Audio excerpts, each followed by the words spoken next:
নমস্কাৰ বন্ধুসকল, স্বাগতম জনাইছোঁ মোৰ ইউটিউব চেনেল দেউকাৰ পৰা। মই বৰ্তমান উপস্থিত আছোঁ এয়া মহানগৰীৰ যি গণেশ মন্দিৰ, এই গণেশ মন্দিৰৰ সন্মুখৰ ভাগত একে উপস্থিত আছোঁ আৰু মই আজি এই মন্দিৰ ভাগলৈ আহিছোঁ। ইয়াতে গণেশ মন্দিৰ ভাগত সেৱাও ল'ম আৰু আপোনালোকে নিশ্চয় জানে অসমৰ প্ৰায় সংখ্যক লোকেই গুৱাহাটীতে হওক বা বাহিৰৰ পৰা আহিলে যদি গণেশ মন্দিৰ ভাগ পাৰ হৈ যায়, নিশ্চয় গণেশ মন্দিৰ ভাগত সকলোৱে এটা মূৰ দোৱায়। তো বন্ধুসকল, আজি এই গণেশ মন্দিৰ ভাগত যিহেতু ভিতৰত এটা কাম চলি আছে, কি কাম চলি আছে আপোনালোকে নিশ্চয় প্ৰত্যক্ষ কৰিছে। আগৰ যি গণেশ মন্দিৰ ভাগ আছিল সম্পূৰ্ণভাৱে ইয়াত ৰং কৰা দেখা পাব। কি সুন্দৰ হিচাপে সজাইছে ভিতৰত, তাকো মই ভিতৰত গৈ দৃশ্য ল'ম।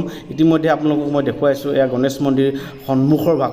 এই সন্মুখৰ ভাগ আৰু ভিতৰলৈ যাম, কথা পাতিব যদি কোনো লোক আছে।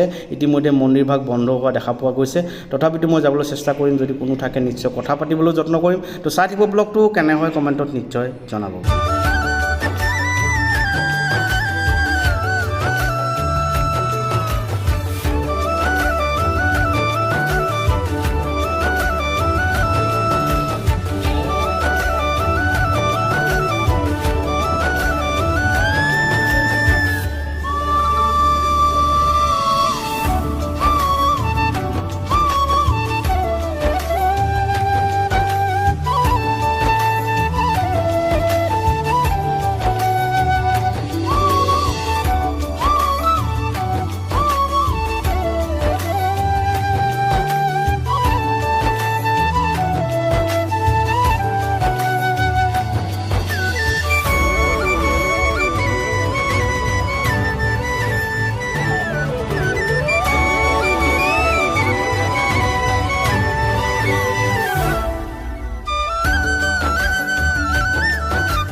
হয়, আপোনালোকে নিশ্চয় প্ৰত্যক্ষ কৰিছে, এয়া হৈছে গণেশ মন্দিৰ ভাগৰ মূল যি মূৰ্তি ভাগ। আপোনালোকক মই দেখুৱাইছোঁ গণেশ মন্দিৰৰ একে ভিতৰত সোমাই আছোঁ আৰু লগে লগে আপোনালোকক দেখুৱাই যাম প্ৰতিটো কাম কেনেকৈ কৰি আছে। এয়া দেখিছে কৰ্মীসকলে এয়া প্ৰেণ্টাৰে সুন্দৰকৈ প্ৰেণ্ট কৰি থকা দেখা পাইছে। এয়া চাওক, সুন্দৰ এটা আৰ্ট বুলিয়ে ক'ব লাগিব, যিহেতু মূৰ্তি ভাগত সুন্দৰকৈ তেখেতলোকে আকৌ পুনৰ প্ৰেণ্ট কৰিছে, নতুনত্ব এটা দেখা পোৱা যাব।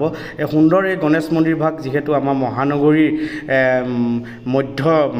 মাজভাগতে আছে গণেশগুৰি যিহেতু গণেশ মন্দিৰ বিখ্যাত আপোনালোকে সকলোৱে জানে।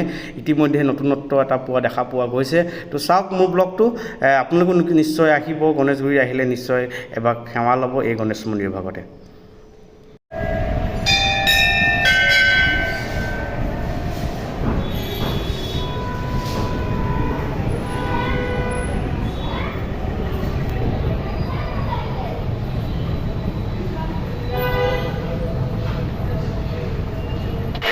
হয়, গণেশ মন্দিৰ ভাগৰ যে চিলিঙিৰ কাম ইতিমধ্যে সম্পূৰ্ণ হৈছে। সুন্দৰ হিচাপে ৰং পেইণ্ট কৰি কমপ্লিট এই চিলিঙিৰ ভাগৰ কাম হৈ গৈছে আৰু আপোনালোকে ইয়াত প্ৰত্যক্ষ কৰিছে। ইতিমধ্যে যদিও মন্দিৰৰ মুখ্য দুৱাৰ ভাগ বন্ধ আছে, কিন্তু মন্দিৰৰ কাষৰ যে এখন গেট আছে, সৰু কাষৰ গেটেদিয়ে দুই এক ভকতে ইতিমধ্যে সেৱা লোৱা আপোনালোকে দেখা পাইছে।